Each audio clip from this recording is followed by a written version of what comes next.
지난주일 우리 교회는 공동의회를 통해서 항존직을 좀 더 쉽게 설명하면 장로님들과 안수집사님들과 권사님, 하나님의 나라를 위해서, 교회를 위해서 평생 하나님의 나라에 이르기까지 평생토록 헌신하며 충성을 다짐한 그 사람들, 하나님의 일꾼들을 뽑기로 결정을 하였습니다. 성경을 보게 되면 하나님께서는 시대마다, 사건들마다 하나님의 사람들을 택하여 주시고 그들을 통해서 하나님의 뜻을 선하게, 아름답게 구원의 능력으로 우리에게 임하게 해주셨던 것을 우리가 발견하게 됩니다. 그 대표적인 사람이 모세라 이야기할 수 있을 것입니다. 하나님께서는 모세를 택하여 주시고 모세의 희생과 헌신과 믿음을 통해서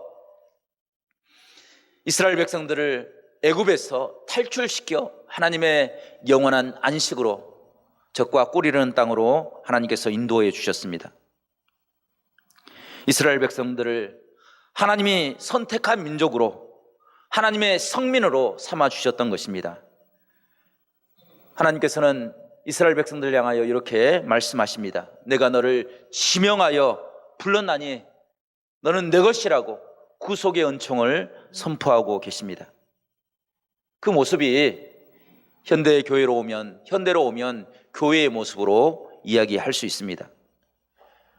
교회라는 말은 에클레시아라는 헬라어를 사용하는데, 에클레시아라는 말은 에크라는 접두사, 뭐뭐로부터라는 그 접두사와 클레오라는 부르다 동사가 하나가 되어서 하나님께서 성도들을 세상에서, 죄악에서, 고통과 아픔의 자리에서 불러서 하나님의 평강으로, 하나님의 은혜로 세워주시고 우리를 거룩한 백성으로, 성도로 삼아주신 그 모습, 그것을 에클레시아, 교회라 이야기하는 것입니다.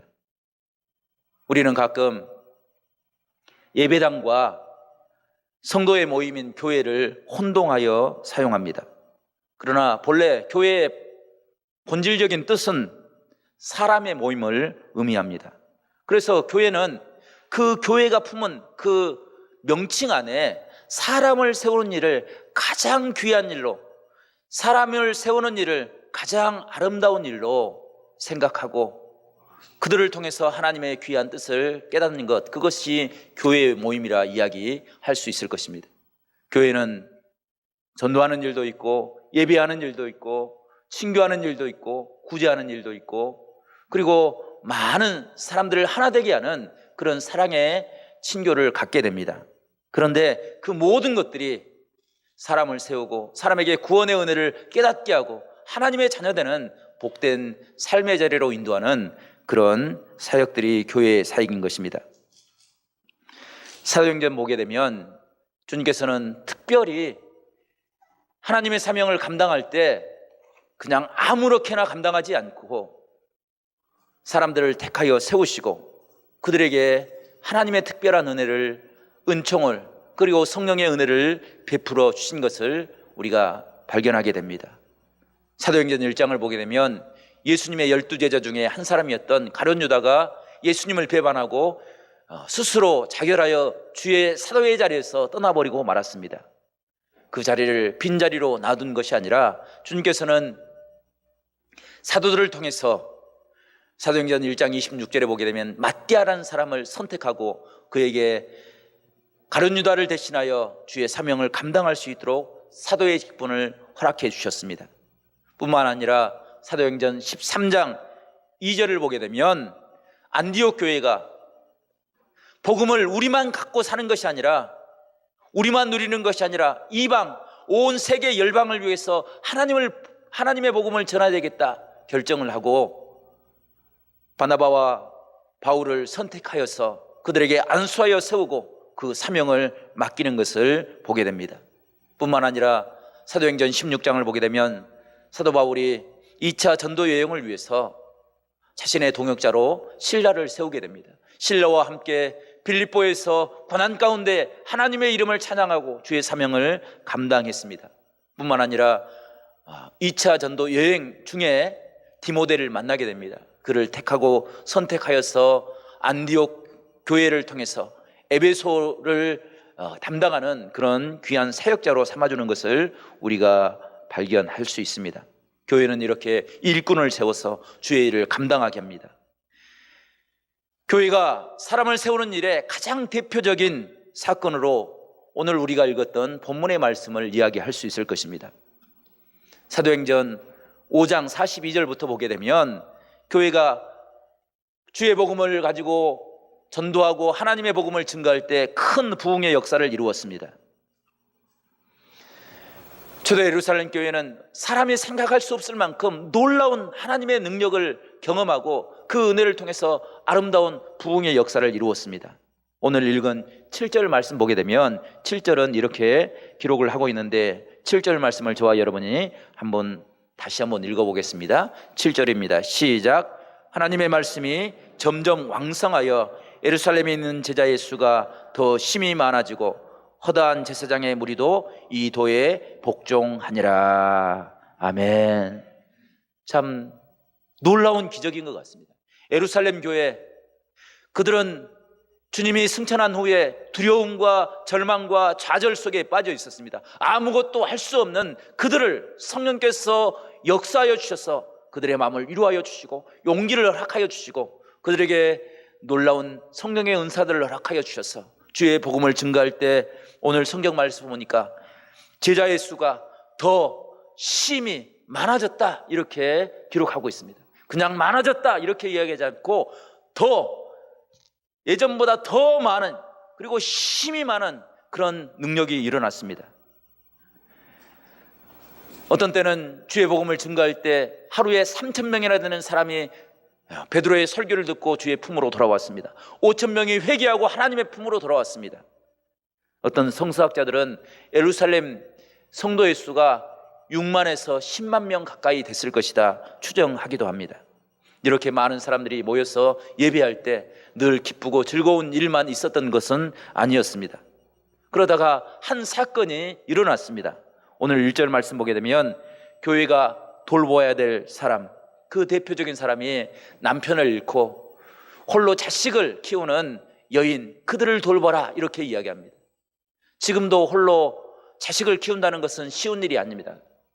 그런데 당시 초대교회 당시에 홀로 여인이 아이들을 키운다는 것은 거의 불가능할 만큼 힘들고 어려운 상황이었습니다. 그래서 교회가 그들을 돌보아 주었습니다.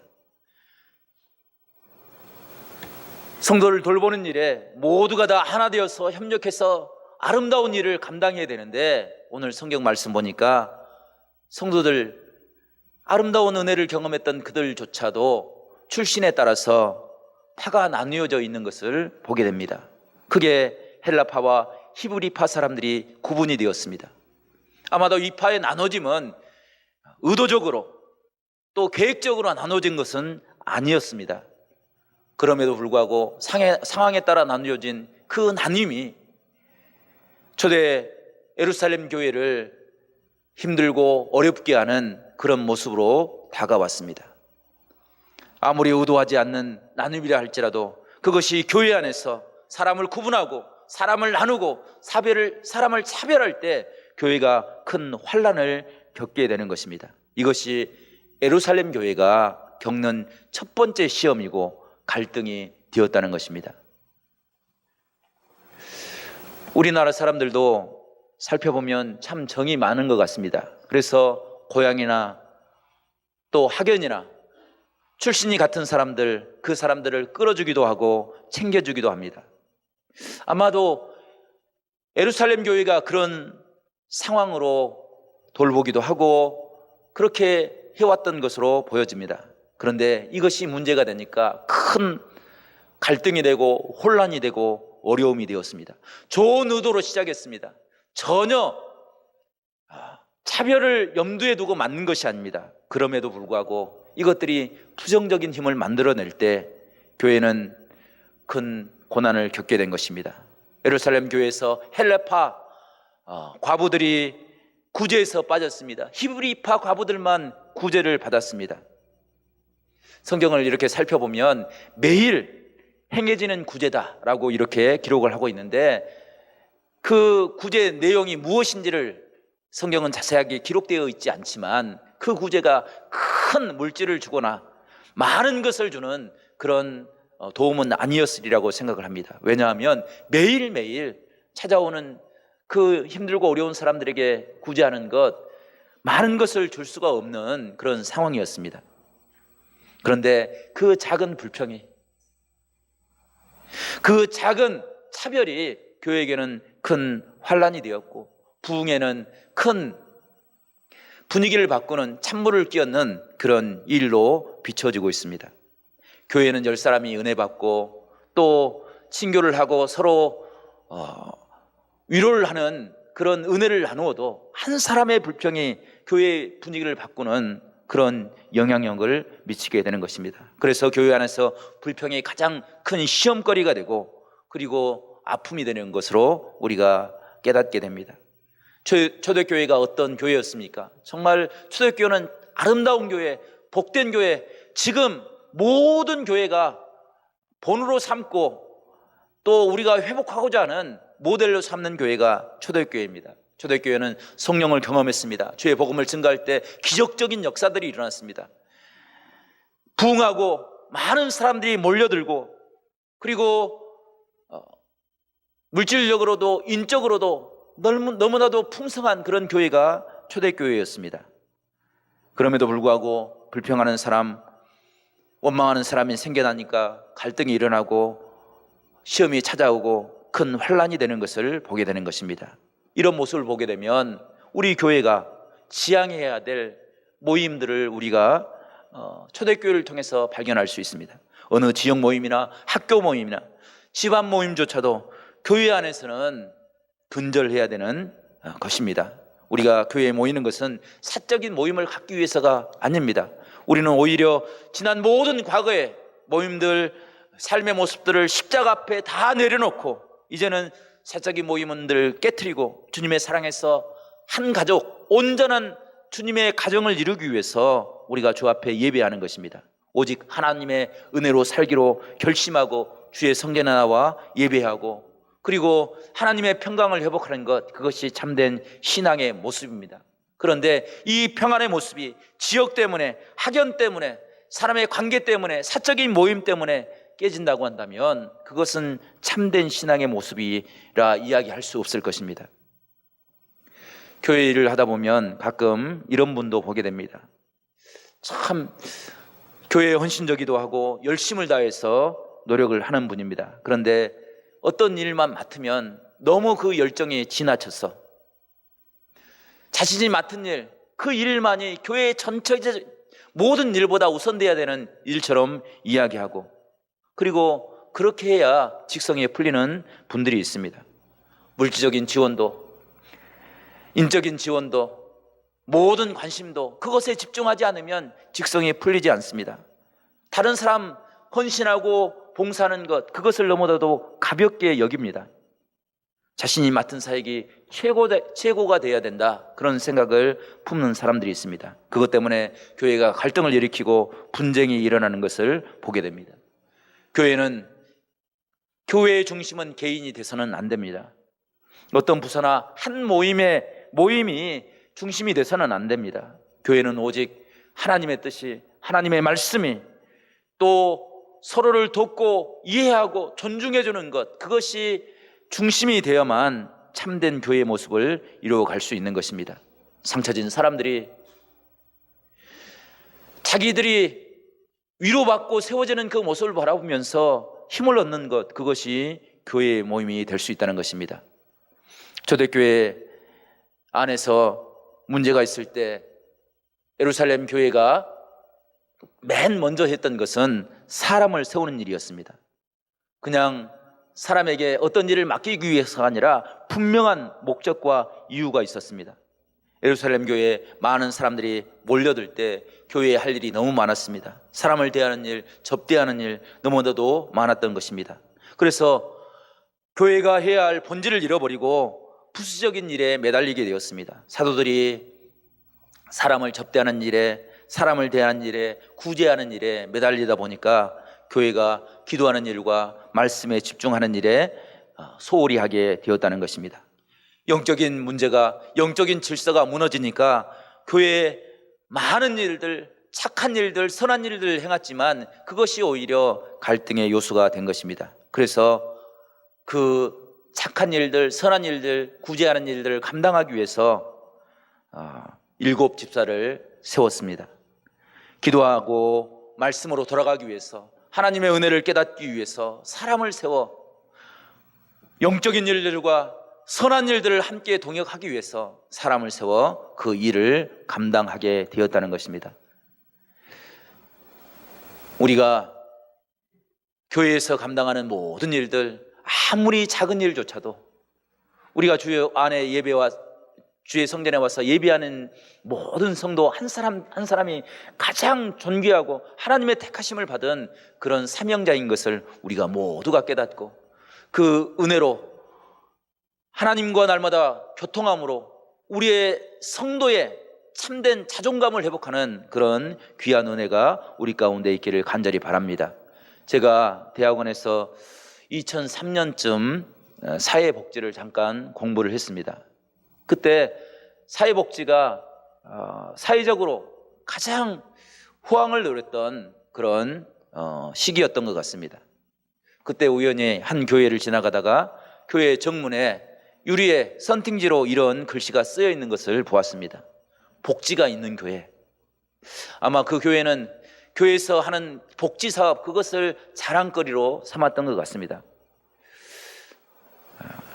멋지게 생각하고 그냥 지나칠 수 있는 문구였지만 제게는 좀 충격적인 단어로 다가왔습니다. 왜냐하면 제가 교회 사역을 하면서 성도들이 복지를 한다고, 무슨 복지 자격증을 딴다고 교회 봉사의 자리를 비워버리고 세상으로 나가는 그 모습을 보면서 무엇이 정말로 참된 신앙의 모습일까 고민하는 그런 시기였기 때문입니다. 취업을 위해서 복지를 공부하는 것 중요하고 또 좋은 일이라고 이야기할 수 있습니다. 그런데 복지를 하겠다고, 자격증을 따겠다고 그곳으로 갔다가 자격증도 따지 못하고 취업도 하지 못하고 신앙도 잃어버렸던 많은 사람들을 보고 방황하는 그 심령들을 바라보면서 고민을 했던 저의 모습이 기억이 됩니다. 복지, 교회가 행할 수 있는 좋은 사업 중에 하나인 것이 분명합니다. 그러나 교회가 우선 감당해야 될 일은 복지가 아니라 하나님의 말씀과 영혼을 사랑하는 마음과 기도하는 일에 하나님의 뜻을 통하여서 하나님의 일을 감당하는 것, 그것이 우선돼야 되는 사역이라 오늘 본문은 이야기해 주고 있습니다. 예전에는 국가가 복지를 감당할 수 없었습니다. 그래서 교회가 복지를 감당하면서 칭찬받고 소금과 빛의 사명을 감당한다, 이렇게 이야기할 수 있었습니다. 그런데 현대에 와서는 교회가 세상이나 국가가 감당하는 그 복지, 그것보다 앞서서 복지를 감당할 수 있는 그런 힘과 능력을 잃어버렸습니다. 교회 재정으로 국가가 감당하는, 사회 사업이 감당하는 그 일만큼 순수하고 세상의 빛의 은혜를 드러내기 위해서 감당할 만한 그런 힘이 없다는 것입니다. 그래서 우리는 먼저 하나님의 말씀으로 무장하고 그 은혜의 말씀을 가지고 살아갈 때, 하나님 앞에 본질적인 모습을 회복할 때 교회가 겪는 갈등의 문제, 하나님의 은혜를 떠나버렸던 신앙의 모습들을 회복하는 그런 은혜의 자리를 우리가 이루어갈 수 있다는 것입니다. 우리가 사람을 세우는 일, 여러 가지 이유가 있습니다. 항존직은 명예직이 아닙니다. 내 자신을 자랑하기 위해서 직분을 갖는 것이 아닙니다. 교회의 직분은 하나님의 일을 감당하기 위한 헌신의 자리입니다. 사도행전을 보게 되면 최초로 순교한 사람, 그 사람은 사도가 아니었습니다. 오늘 본문에서 안수받고 헌신하겠다고 결심했던 스데반, 그가 처음 순교자가 되었습니다. 스데반 집사님은 주의 일을 감당하기 위해서 공회에 끌려갔습니다. 핍박을 받았습니다. 교회의 직분자로 앞서서 일할 때 비난받기도 하고 욕을 먹기도 하고 그리고 환난을 당하기도 했습니다. 핍박을 당하고 회유를 당하기도 했습니다. 마지막에는 자신을 향해 돌팔매진을 하는 사람들, 그 사람들에게 주의 복음을 증거하는데 조금도 주저하지 않았습니다. 이 일을 감당하는 사람들이 바로 교회의 직분자들입니다. 그러기에 이 사역을 감당하기 위해 우리는 사람을 세울 때 사적인 감정이나 이런저런 얽혀있는 모임을 통해서 사람을 세워서는 안 된다는 것입니다. 그렇게 세우면 그 사람도 불행해지고 그 사람을 세운 교회도 갈등과 어려움을 겪을 수밖에 없는 것이 우리들의 모습입니다. 사도행전 15장 39절 말씀 보게 되면 39절에 이렇게 기록되고 있습니다. 서로 심히 다투어 피차 갈라서니 바나바는 마가를 데리고 배를 타고 구브로로 가고 바울은 실라를 선택했다라는 그 이야기가 있습니다.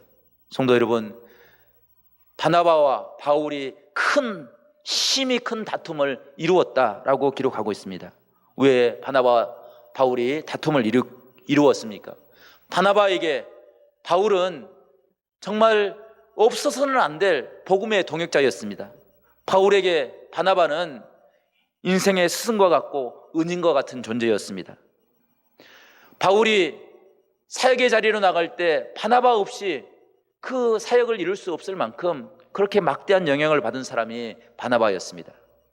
이렇게 서로 절대적으로 필요한 관계, 또 주의 사명을 감당하기 위해서 서로 돕고 의지해야 될 그 관계가 사적인 감정 때문에 어려움을 겪게 되는 것입니다. 바나바에게 조카가 한 사람이 있었습니다. 그 사람이 바로 마가입니다.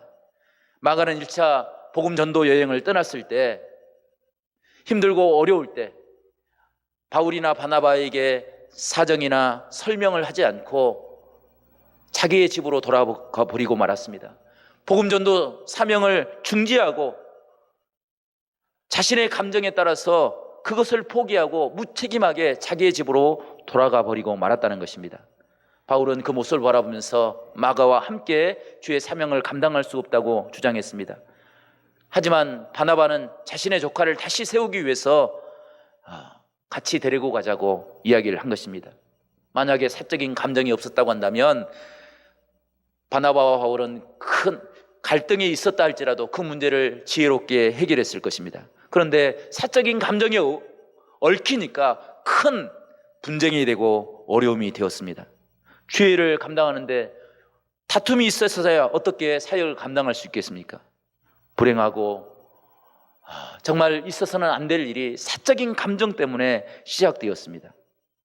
그래서 성경은 사람을 세울 때 분명한 목적을 갖게 하고 그리고 그 사람을 세우는 조건들을 여러 곳에서 이야기합니다. 오늘 3절에는 집사를 세울 때 이런 사람을 세우라고 조건을 이야기하는데 3절 말씀, 형제들아 너희 가운데서 성령과 지혜가 충만하여 칭찬받는 사람 7을 택하라. 우리가 이 일을 그들에게 맡기겠다라고 이야기하고 있습니다. 지금까지 사도들이 구제하고 사람을 대접하고 교회의 여러 가지 일을 돌보는 일, 그 일들을 이제 성령과 지혜가 충만한 사람, 그 사람을 택해서 그 사람들에게 이 일을 맡기겠다, 책임 있는 사람을 세워라 라고 이야기하는 것입니다.